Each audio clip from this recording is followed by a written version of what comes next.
Welcome to Shravani vlogs. ఈ వీడియోలో వచ్చేసి శ్రీ నారాపుర వెంకటేశ్వర స్వామి వారి బ్రహ్మోత్సవాల గురించి అయితే చెప్తున్నానండి.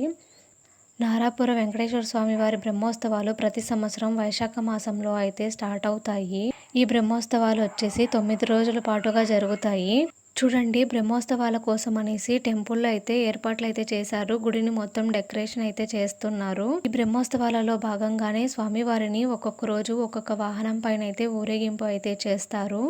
సింహవాహనము, పెద్ద శేషవాహనము, హనుమద్ వాహనము, అశ్వవాహనము, గజవాహనము, గరుడ వాహనము, హంసవాహనము అనేసి ఇలా ఒక్కొక్క రోజు ఒక్కొక్క వాహనం పైన అయితే స్వామివారిని ఊరేగింపు అయితే చేస్తారు. ఈ ఊరేగింపు వచ్చేసి ఉదయము మరియు సాయంత్రము జరుగుతుంది.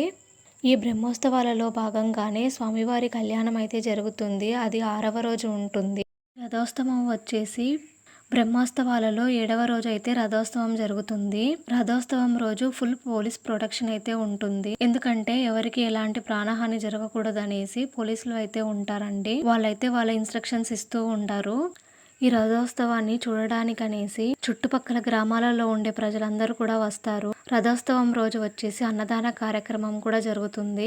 అండ్ ఎవరికి తోచిన సహాయం అయితే వారు చేస్తూ ఉంటారు. సహాయం అంటే డబ్బు సహాయం కాదండి. అన్నదానము, వాటర్ సప్లై, మజ్జిగ ప్యాకెట్లు, రస్నా ప్యాకెట్లు, ఇలా ఎవరికి తోచిన సహాయం అయితే వాళ్ళు చేస్తూ ఉంటారు.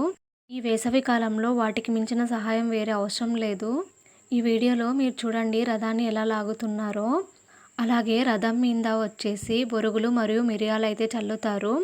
ఎందుకంటే వాళ్ళ కోరుకునే కోరికలు నెరవేరుతాయనేసి చాలామంది అలా పోస్తూ ఉంటారండి, వాళ్ళ కోరికలు నెరవేరడం కోసం అనేసి. మేము కూడా రథం మీద బొరుగులు మరియు మిరియాలు అయితే చల్లాము. రథాన్ని కింది నుంచి పైకైతే లాగుతూ ఉన్నారు.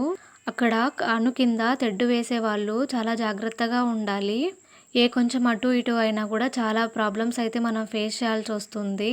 అందుకనేసి ఆ తెడ్డు వేసే వాళ్ళు చాలా జాగ్రత్తగా ఉంటారండి ఆ టైంలో. అండ్ పోలీసులు కూడా ఎవరిని కూడా దగ్గరికి రానివ్వరు. రథోత్సవం రోజు రథంతో పాటు కోలాట ప్రదర్శన కూడా చేస్తూ ఉంటారు. నేను ఈ వీడియోలో కోలాటం అనేది అప్లోడ్ అయితే చేయలేదు. వ్యక్తి వెంకటేశ్వర స్వామి వారి గెటప్ వేసుకొనేసి నాట్యం అయితే చేస్తూ ఉన్నారు. చూడడానికి చాలా బాగుంది. చిన్న స్టోరీ అయితే చెప్పాలండి ఈ టెంపుల్ గురించి. ఈ టెంపుల్ వచ్చేసి పూర్వము నరపురయ్య అనే ఒక భక్తుడు కట్టించడం అయితే జరిగింది. గారి కలలోకి వెంకటేశ్వర స్వామి వారు ప్రత్యక్షమయ్యేసి వెంకటేశ్వర స్వామి వారు టెంపుల్ని కట్టించమని కోరగా నరపురయ్య గారు వెంకటేశ్వర స్వామి టెంపుల్ని అయితే కట్టించారండి. అందుకనేసి ఈ టెంపుల్ని వచ్చేసి నరపురయ్య వెంకటేశ్వర స్వామి టెంపుల్ అనేసి పిలిచేవారు పూర్వము. బట్ అది కాలక్రమేణా నరపురయ్య కాస్త నారాపుర వెంకటేశ్వర స్వామి టెంపుల్గా ప్రసిద్ధికెక్కింది. ఆ రోజు నుంచి ఈ రోజుటి వరకు ఈ టెంపుల్లో ప్రతిరోజు పూజాది కార్యక్రమాలు అయితే జరుగుతూ ఉన్నాయండి. అలాగే ప్రతి సంవత్సరం వైశాఖ మాసంలో అయితే బ్రహ్మోత్సవాలు అయితే చేస్తూ ఉంటారు. ఈ బ్రహ్మోత్సవం రోజైతే గినక లక్షలాది ప్రజలైతే పాల్గొంటారు. స్వామివారిని దర్శనం చేసుకొనేసి తీర్థప్రసాదాలు అయితే తీసుకుంటారు. మీరు కూడా స్వామివారిని దర్శనం అయితే చేసుకోండి. మీరందరూ కూడా బాగుండాలనేసి నేనైతే మనస్ఫూర్తిగా స్వామివారిని అయితే కోరుకున్నాను.